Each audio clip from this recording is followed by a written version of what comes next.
राधे राधे महाराज जी। महाराज जी, इस कलयुग में विद्यार्थी जीवन में ब्रह्मचर्य का पालन नहीं हो पाता महाराज जी। क्रोध भी गिरा देता है। मलिन मन को साफ कैसे करें? कि आज हमारी जो नौ पीढ़ी है वो ना शास्त्र स्वाध्याय कर रही है और ना संतों के वचन सुन रही है, ना माता पिता की आज्ञा में रह रही। तो अनुशासनहीनता सदैव पतन का मार्ग पुष्ट करती है। अगर हम अनुशासित जीवन व्यतीत करें तो उन्नति का मार्ग हमें मिल सकता है। माता पिता का अनुशासन, शास्त्र का अनुशासन, संत गुरुदेव का अनुशासन, तो हम आगे बढ़ सकते हैं। तो पहले क्या था कि नवीन बच्चों को परिवार से अलग करके गुरुकुल में रखा जाता था, जिससे वहाँ उनको ब्रह्मचर्य की त्रिकाल संध्या, भगवत आराधना, वैदिक सिद्धांत, मनुष्य जीवन की उन्नति के क्या क्या लक्षण होने चाहिए, अवनति किन किन कारणों से होती है, वो सब ज्ञान होता था। अब अध्यात्म की तो शिक्षा हो ही नहीं रही है, आधुनिक शिक्षा ही हो रही है। आधुनिक शिक्षा में इतनी क्षमता नहीं है कि वो हमारे मन को रोक सके। आधुनिक शिक्षा में इतनी क्षमता नहीं है कि हमारे मन को रोक सके या शांत कर सके। ये केवल आध्यात्मिक शिक्षा में ही दम है। तो आध्यात्मिक शिक्षा विहीन आधुनिक शिक्षा में अब वो अपने माता पिता का अपमान करना, नाना प्रकार की क्रियाओं द्वारा ब्रह्मचर्य को नष्ट करना, व्यसन करना, इसमें हमारी नई समाज बढ़ती चली जा रही है। आप देख लो, छोटे छोटे बच्चे हस्तमैथुन का शिकार हो रहे हैं। छोटे छोटे बच्चे गंदे वीडियो देख करके बॉयफ्रेंड गर्लफ्रेंड, छोटे छोटे बच्चे व्यसन करने लगे हैं। अधिकतर जो माता पिता के अनुशासन में नहीं है, जो शास्त्रों का अनुशासन पालन नहीं करते, तो इसलिए आज जरूरत है अध्यात्म शिक्षा की। अगर हम अपने बच्चों को थोड़ा शास्त्र श्रवण कराएं, थोड़ा नाम जप कराएं, पवित्र भोजन पवाएं और उनको मित्रवत व्यवहार के द्वारा समझावें कि ऐसे ऐसे गंदे आचरण वाले मित्र मिले तो इनसे दूर रहे। ऐसा छूना, ऐसा करना, ऐसा देखना ये निषेध है, तुम्हारे जीवन को गिरा देगा। नहीं तो छोटे छोटे बच्चे पतित होते चले जा रहे हैं। जो हमारी एकाग्रता विद्याध्ययन में लगनी चाहिए, जो हमारी एकाग्रता सामाजिक सेवा में लगनी चाहिए, वो एकाग्रता हमारी नशे में और व्यभिचार में जा रही। हम कह रहे हैं फ्रेंड बनाना कोई पाप नहीं है, लेकिन व्यभिचार करना पाप है। फ्रेंड बनाओ, खूब घूमो, खूब आनंद लो, कोई परेशानी, लेकिन गंदा आचरण मत करो। अगर गंदा आचरण करोगे तो वही तुम्हें डिप्रेशन में पहुंचाएगा, एक दूसरे का मतलब जीवन पतित हो जाएगा। आगे चल करके आपको एक ही रास्ता दिखाई देगा, या तो घोर व्यसन में पड़े रहना या सुसाइड कर लेना। आप देखना, क्यों? क्योंकि मनचली वृत्ति एक जगह टिकती नहीं है। चला भी है समाज में बॉयफ्रेंड ब्रेकअप, बॉयफ्रेंड ब्रेकअप। इसमें चरित्र आपका दूषित हो रहा है, आपके विचार दूषित हो रहे हैं, आपकी मानसिकता दूषित हो रही है। अब आप अपने जीवन को ऐसे गर्त में गिराने जा रहे हैं जो पूरे जीवन आपको दुख देगा, क्योंकि आप एक सद्गृहस्थ नहीं बन पाएंगे। यदि आपने ऐसे गंदी आदतें की और आपका ब्याह हो गया तो आप अपनी पत्नी से संतुष्ट नहीं रहेंगे। आप एक पत्नी व्रत धारण नहीं कर पाएंगे, आप एक पति व्रत धारण नहीं कर पाएंगे। तो आपका न्यू जो जीवन का उत्थान करने की थी, आपने उसी को नष्ट कर दिया। तो इसलिए हमारी बच्चों से प्रार्थना है कि गंदी बात से बचो। दोस्ती में हम कहते हैं कि दोस्ती हजारों से कर लो, हजारों से दोस्त। हम तो कहते हैं शत्रु किसी को बनाओ ही मत, पूरे विश्व को मित्र बनाओ। मित्र बनाने में कोई बात नहीं, लेकिन गलत आचरण मत करो, गंदा व्यवहार मत करो। जब तक ब्याह ना हो जाए तब तक ब्रह्मचर्य का पालन करो, माता पिता की आज्ञा में रहो, ऐसे बिल्कुल गंदे आचरण नहीं। तो ये हमारे समाज का स्वरूप बिगड़ता जा रहा है।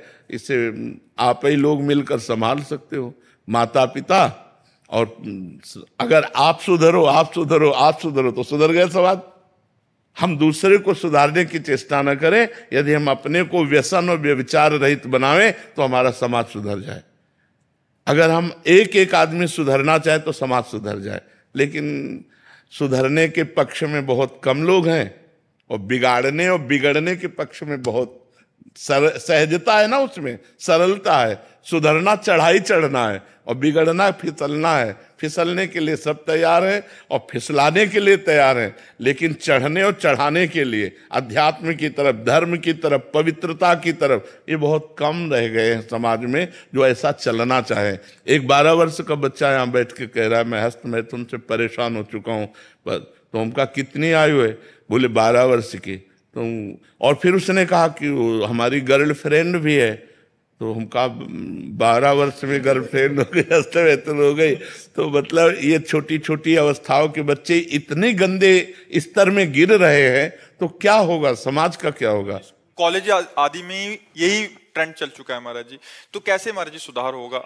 जैसे आप कह रहे हैं कि दोस्ती करने में कोई दिक्कत नहीं, बट वो अपनी इंद्रियों पे काबू ना करने के कारण फिर वो उस फिसलन में नहीं। हम जैसे अपनी बहन के साथ भी तो रहते हैं घर में, मित्रता रखना कोई पाप नहीं, कोई दोष नहीं है। लेकिन मित्रता रख करके कुपंथ में चले जाना, कुमार्ग में चले जाना, ऐसी हरकतें कर देना जिससे जीवन बर्बाद हो जाए, तो हमें लगता है इस पर सुधार होना चाहिए। बच्चों को अपने जीवन को पवित्र रखना चाहिए जब तक पाणी ग्रहण ना हो जाए, जब तक माता पिता सुव्यवस्थित जगह ब्याह ना कर दें, तब तक। देखो, जो ये बच्चे एक दूसरे को भगा ले जाने वाली वृत्ति रखते हैं ना, वो बहुत दुख पाते हैं। मतलब माता पिता सालों लगाते हैं अपनी बच्ची के ब्याह के लिए, सालों जा जाके अगल बगल पूछ के रिश्ता नाता, उसके आचरण, उसके, तब जाकर अपनी बच्ची को सम्मान के साथ उसके हाथ में देते। और तुम जो 2-4 बातें कही भाग गई उसके साथ, तो पूरा जीवन निर्वाह थोड़ी होगा। तो वो कैसा व्यक्ति स्वभाव वाला है? देखो, प्रेजेंट का स्वभाव अलग होता है, लेकिन हमारा एकांतिक जीवन कैसा है, हमारा पर्सनल जीवन कैसा है? तो जब आप किसी के पर्सनल जीवन में घुसेंगे तो आप खतरा पाएंगे। इसलिए माता पिता की अनुमति आवश्यक है, क्योंकि वो अच्छी तरह देख सुन करके अपने बच्चे को सुखी करना चाहते हैं। पर आजकल बच्चे ऐसे माता पिता को कुछ नहीं समझते हैं, मनमानी आचरण करते हैं। बहुत विचित्र दशा आ रही, बहुत विचित्र दशा आ रही। जो जवान बच्चे हैं वो बूढ़े माता पिता को पीट रहे हैं अपने माता पिता के अनुसार। और मातृ देवो भव पितृ देवो भव, शास्त्र वेद आज्ञा करता है। अगर माता पिता की आराधना नहीं हुई तो भगवान की आराधना कौन कर सकता है? भगवान तो अव्यक्त है, माता पिता तो व्यक्त भगवान हमारे विराजमान है। तो इसलिए समाज को आध्यात्मिक शास्त्रों का स्वाध्याय करना चाहिए, आध्यात्मिक संतों की वाणी सुननी चाहिए और उसके अनुसार अपने आचरण बनाने चाहिए। हरे कृष्ण महाराज जी, हमारे संतों की निंदा हो रही है तो क्या करना चाहिए? कान में अंगुली डाल लेनी चाहिए, क्योंकि अपने अपने चश्मे हैं। जिस चश्मे को हम हरा चढ़ाएंगे तो संसार हमें हरा दिखाई देगा, लाल चढ़ाएंगे तो लाल दिखाई देगा। अब संतों के भाव को समझ पाना, स्थिति को समझ पाना, तो संत ही है। तो संत तो सब है नहीं, तो जिसकी जैसी दृष्टि है वैसे ही तो दर्शन करेगा, और जैसा दर्शन करेगा वैसा वर्णन करेगा। जाकी रही भावना जैसी, प्रभु मूर्ति देखी तिन तैसी। तो हमें चाहिए जहां संत निंदा हो रही हो वहां कान में अंगुली डाल करके चले जाना चाहिए। रिश्तेदार अगर कर रहे हैं तो नहीं, बिल्कुल लड़ाई नहीं करनी चाहिए। सत्संगी को ऐसा होना चाहिए कि जैसे किसी की निंदा कर रहे हैं तो कान में अंगुली डाले, चल दे, पागल आदमी है। अगर आप लड़ाई किए तो आप में और उसमें अंतर क्या रह गया? वो निंदा कर रहा है, आप उसे मार रहे हैं, तो बात तो हो गई एक ही। वो निंदा कर रहा है, आप क्रोध कर रहे हैं, तो दोनों दोषी हो गए। वो निंदा कर रहा है, आप कान में अंगुली डालिए और वहां से चल दीजिए। वो उसकी मति है। सुनने से हमारा मन दुखी होगा, इसलिए हम सुनेंगे नहीं। हाँ, वो होता है, ऐसा होता है। तो हम सुनेंगे नहीं, उस सभा से चल देंगे, उस स्थान से चल देंगे, लेकिन हम उस व्यक्ति को भी नहीं मारेंगे, उस व्यक्ति से भी नहीं लड़ेंगे। क्योंकि अगर उस व्यक्ति से हम लड़ते हैं तो वो निंदा रूपी दोष से युक्त और हम क्रोध रूपी दोष से युक्त हो गए, बात तो दोनों गड़बड़ हो गई। तो हमको अपने को बचाना है। वो निंदा कर रहा है, हम कान में अंगुली डाला, चल दिया। जो गुरुदेव आज्ञा करते हैं उनका अक्षरशः जब हम पालन करते हैं तो हमारा हृदय निर्मल होता है, और जैसे जैसे आनंद की अनुभूति होती है वैसे वैसे समर्पण होता जाता है। गुरु साक्षात परब्रह्म, यही अनुभूति करना है।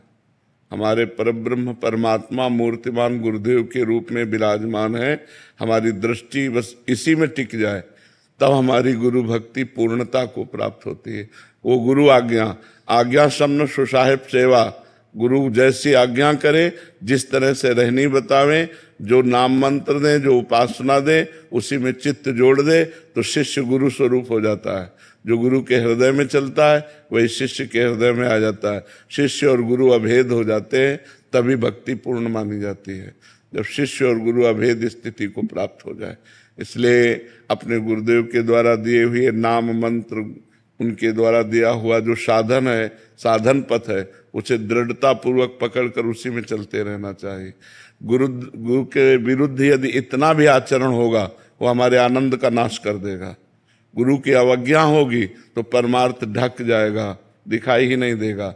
बस यही मायाकृत मान सम्मान, भोजन, रुपया, पैसा, प्रणाम, नमस्कार, बस यही दिखाई देगा। और गुरु कृपा हो गई तो ये सब धूल धूसरित हो जाएगा। जैसे बमन की तरफ कोई देखना भी नहीं चाहता, ऐसे इस भोग विलासता की तरफ वैराग्य को प्राप्त होकर वो अपने आत्मस्वरूप ब्रह्म स्वरूप अनुभव कर लेता है, जो गुरु कृपा पात्र होता है। इसलिए गुरुदेव की आज्ञा में रहे, गुरुदेव के बताए हुए साधन पथ पर चले तो गुरुदेव के चरणों में अनन्य प्रेम हो जाएगा। श्वेता रंजन जी। राधा वल्लभ श्री हरिवंश। राधे राधे। महाराज जी, आप कह रहे हैं कि अपने जो अभी जो प्रेम है और गुरु के प्रति और कैसे बढ़ाया जाए? अनन्य तो है, बट और कैसे बढ़ाएं?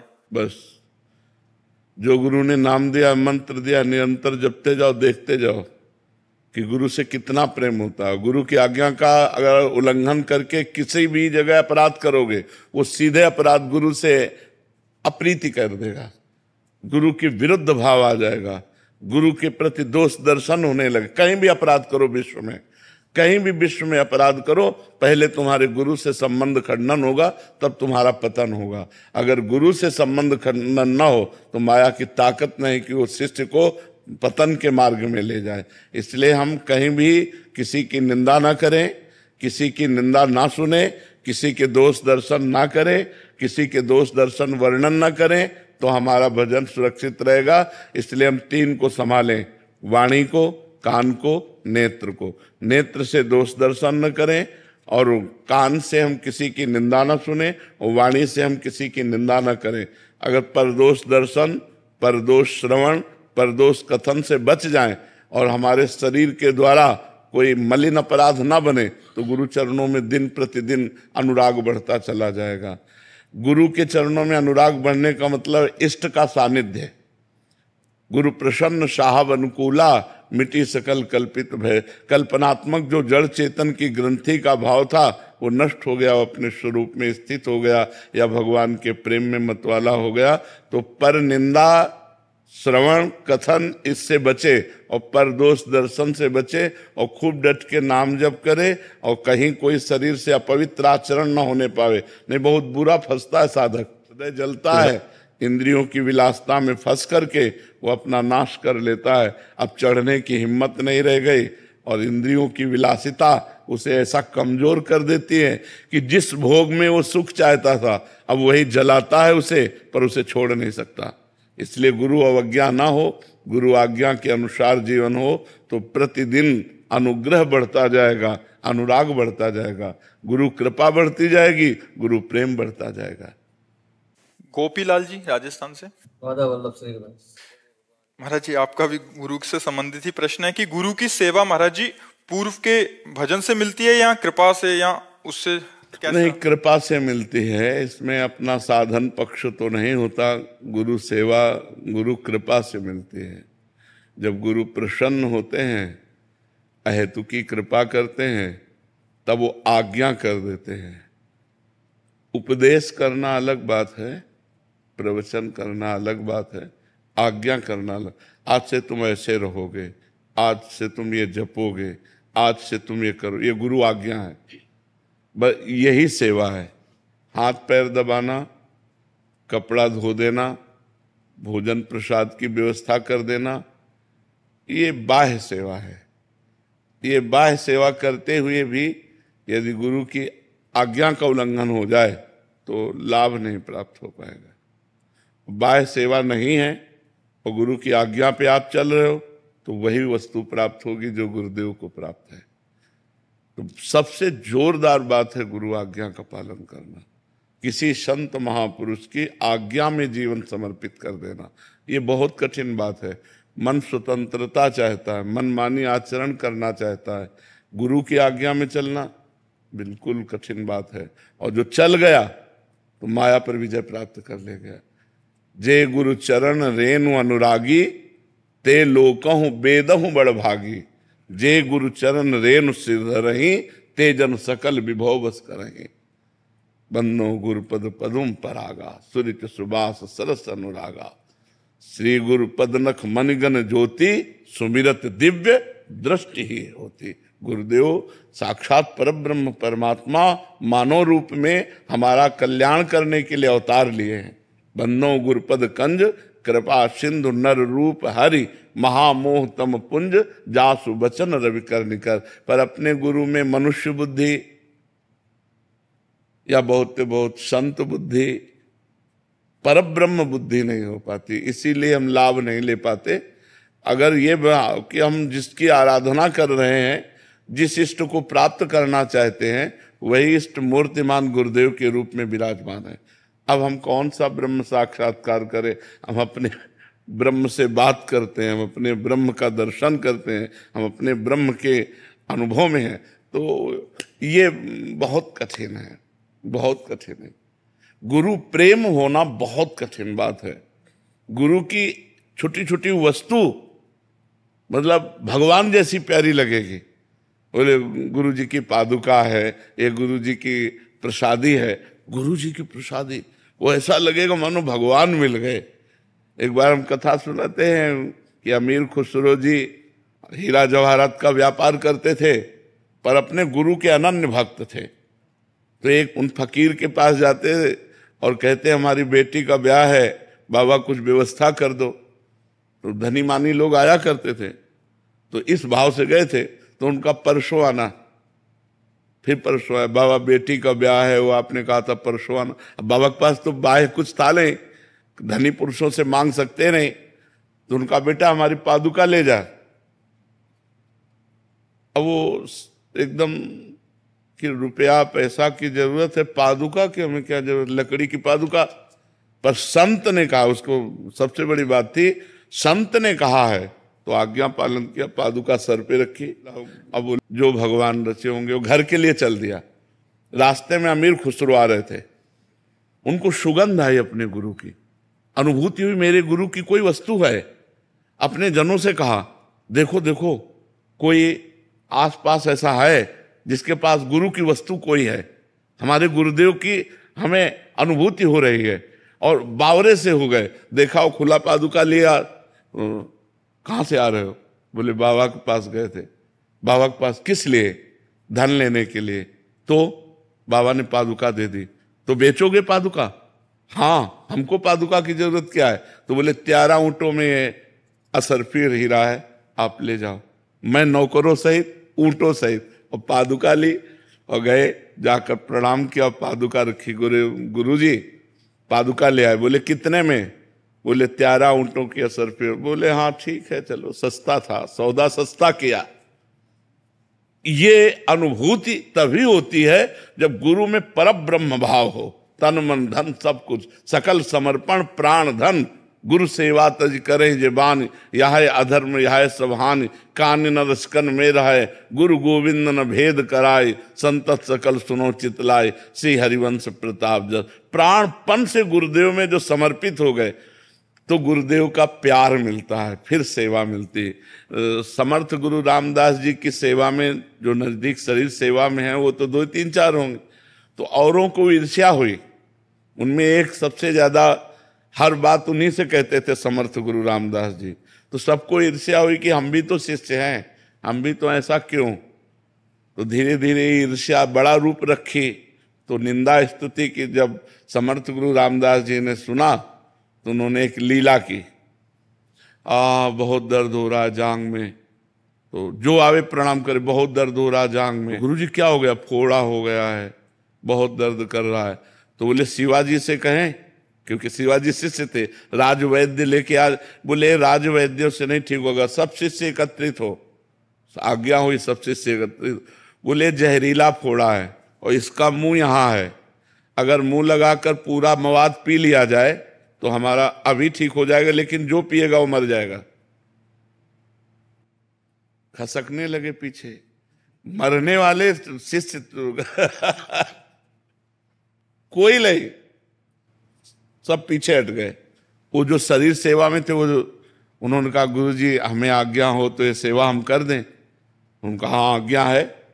उन्होंने हटाया कपड़ा और मुंह लगाया, बड़ा मीठा लगा, क्योंकि वो कलमी आम बना था और कुछ नहीं था।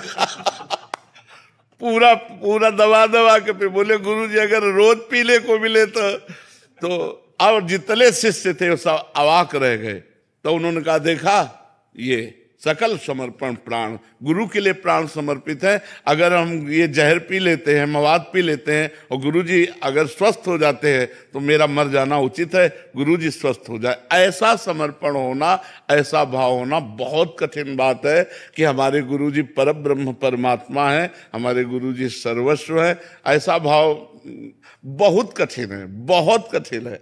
कुछ दे देना, कुछ प्रणाम नमस्कार कर लेना, खवा पिला देना, ये सब हो सकता है, लेकिन सकल समर्पण प्राण धन सब कुछ गुरुदेव का, गुरुदेव की आज्ञा पर प्राण त्याग देना, ये बहुत कठिन बात है।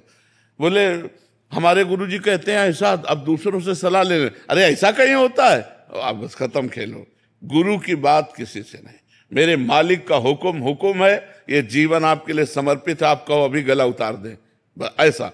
देखो, वस्तु की प्राप्ति के लिए समर्पण अत्यंत आवश्यक है। गुरु गोविंद सिंह जी ने पंच प्यारों की तैयारी की, अंदर ले जाते और फिर वहां से नाली से रक्त जैसा निकलता, वो रक्त था नहीं, रक्त जैसा निकलता। एक खड़ा हुआ, अंदर ले गए, खच्च से आवाज आई और नाली से खून निकला। उन्होंने देखा, और दूसरा खड़ा हुआ। 5 केवल पूरी लाखों की भीड़ में 5 खड़े हुए थे। फिर बाद में 5 को निकाल के लाए, बोले 1.25 लाख से 1 को लड़ाऊंगा। ये जो प्राण समर्पित किए हुए हैं, ये 1.25 लाख को परास्त कर सकते हैं। ऐसे महावीर जिन्होंने प्राणों को गुरु के लिए समर्पित कर दिया, वही विजय दिला सकते हैं। तो ऐसा प्रवचन कर लेना, प्रवचन सुन लेना, गुरु मान लेना, ये सब सरल बातें, लेकिन गुरु की मान लेना ये कठिन बात है। गुरु मानने वाले तो लाखों मिल जाएंगे, लेकिन गुरु की मानने वाले कोई बिरले ही होंगे जो गुरु आज्ञा पर चलते हैं कि नहीं, मेरे गुरुदेव का हुक्म है, मैं ऐसा नहीं कर सकता, ऐसा चलूंगा। और जो चलते हैं तो गुरुदेव की दूरी उनको समझ में नहीं आती, गुरुदेव हर समय नजदीक नजर आते हैं। ये हम आपको बता रहे हैं। गुरुदेव ऐसा नजर नहीं आता कि वृंदावन में बैठे हैं, ऐसा लगता है गुरुदेव हमारे मस्तिष्क पर बैठे हैं, गुरुदेव हमारे साथ हैं, गुरुदेव हमारे हृदय में बैठे हैं। जब हम गुरु आज्ञा पे चलते हैं तो हर समय गुरु सानिध्य का अनुभव होता है, तभी वो गुरु के चिंतन में अभेद हो जाता है। जैसे भृंगी नाम का कीड़ा दूसरे जाति के कीड़े को अपने घरौंदे में लाकर भन करके उसे अपना चिंतन कराता है, तो बिना शरीर छोड़े वो भृंगी हो जाता है। ऐसे शिष्य गुरुदेव स्वरूप हो जाता है, वो गुरु स्वरूप हो जाता है। जो गुरु के हृदय में चलता है वही शिष्य के हृदय में, जो गुरु का स्वभाव वही शिष्य में उतर जाता है। प्रभाव स्वभाव दोनों, पर है कठिन बात। गुरु को परब्रह्म मानना, ये सच्ची बात आपसे कहते हैं, बहुत कठिन बात है, क्योंकि वो मनुष्य रूप में है।